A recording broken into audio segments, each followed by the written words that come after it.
counselors to draft a strategic plan on diversity and equity that was issued last October, and then Jeannie came out with one a couple weeks ago.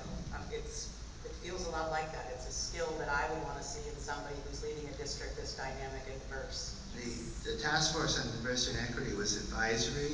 This is the board putting together a set of goals for the superintendent that we can use to evaluate the superintendent on a quarterly basis. Is there any other comment?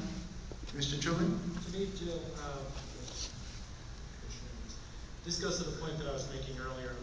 I don't think we're filling in a gap in ability of the superintendents. I think this is the board providing, in this case it's interim because we're working up a new process of providing the supports that I think is a board agreed should be built into our general process in helping working with the superintendent. It's just this weird flavor of it because we are working our way toward creating a new environment. That's why I support it. Change is messy, and we're working our best at doing a change so that we have a better way of evaluating our superintendent and talking about what our superintendent is doing and being very clear about what we want our superintendent to do. In simple terms, I guess. Any other comments? Okay, Mr. Bedrosian, you wanted the last word? Thank you, Chairman Pillsbury. Oh, thank you. At this point in our meeting, I would like to move to amend our agenda to strike item 14B and amend item 14A to simply read motion to enter executive session to discuss possible real estate transaction.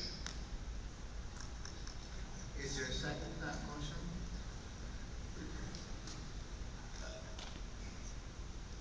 Okay. We actually,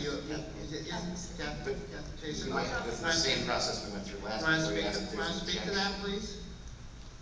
Oh, yes. Well, I'm happy to speak to that motion briefly and explain why I'm making it. I believe there are valid legal and fiduciary reasons to make executive session in the public interest, and it's the public interest element of those things which justify the secrecy of executive session and give it its philosophical girding. Contract and real estate negotiations, personnel issues, incidents that put us in legal jeopardy, for example. But I don't believe the appointment of the superintendent, which is our primary responsibility, is... Are you talking about... I just have to interrupt you rudely. B is really that. A really should say, motion to enter executive session to discuss possible real estate transaction. Well, that was my motion. Okay, and B should be what Commissioner Grantsville yesterday.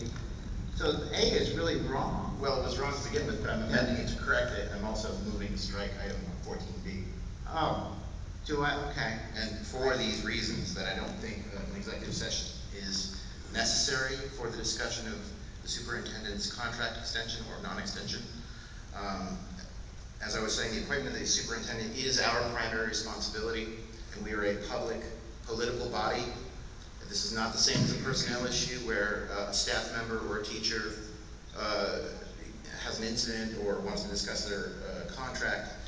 This is an entirely different situation. The superintendent is a public official, and she is up for election among 14 voters. And the process by which we arrive at our votes should be public and out in the open. It can never be overstated that sunlight is the antiseptic of democracy. We hope for openness and transparency in Damascus, in Beijing. We hope for it in Washington, yet even at this tiniest level of civic engagement and community service, we are afraid of it. And I think we should think about that. So our own goals call for a transparent, data-driven decision-making. But going into executive session without a compelling moral justification for secrecy is a mistake. Courageous conversations take place out in the open. And if we don't have to go into executive session for a valid financial or legal reason, then we shouldn't. Thank you. Commissioner Tracy, you seconded. Did you want to make a comment? Yeah, thank you. Do you have a microphone? You have a very soft voice. Yes, I do. Thank you. As I understand, our task tonight is to vote on whether or not we terminate Jeannie's contract on June 30th, 2013. We've been asked to do this by Vince Brennan, one of our city councilors, and by a number of people who have made public comments here at our board meetings. I've read in the free press and online letters and emails from people asking the board to have this discussion. The date of when Jeannie's contract ends has been discussed in many venues all around our city, including City Hall. There's been no privacy in any of these discussions, so I'm truly puzzled why this board, who so values transparency and accountability in others, would argue to close the doors and shut out the media and the public. We're not legally mandated to make our comments in executive session. This particular question is about Jeannie's contract termination, that is, her appointment as superintendent. There's no question about whether the premature disclosing of our process will have a detrimental effect on the district. The results of our discussion will be known immediately anyway, as our vote will be made in public session. Why, after months of public input, when transparency is part of Board Goal 4, hone and implement a system of transparent data-informed decision-making, oversight and accountability, would we retreat behind closed doors? This question of terminating the superintendent's contract is a big, powerful moment for this board. Deciding who leaves the district is about as big as it gets on the school board. We need to share our discussion with our constituents. Commissioner Hokaneda? I believe that we've clarified just moments ago that we have a procedure, CEG, the evaluation of the superintendent, which states the board provides a minimum of 4 opportunities throughout the year to revisit progress towards goals with the superintendent in executive session. This occurs at the following meetings: June, September, December, and March. And referring back to our December meeting, the language for executive session said, motion to enter into executive session to discuss negotiations and personnel matter. So whatever the language is, we have a procedure that establishes we shall go into executive session to discuss the evaluation of the superintendent.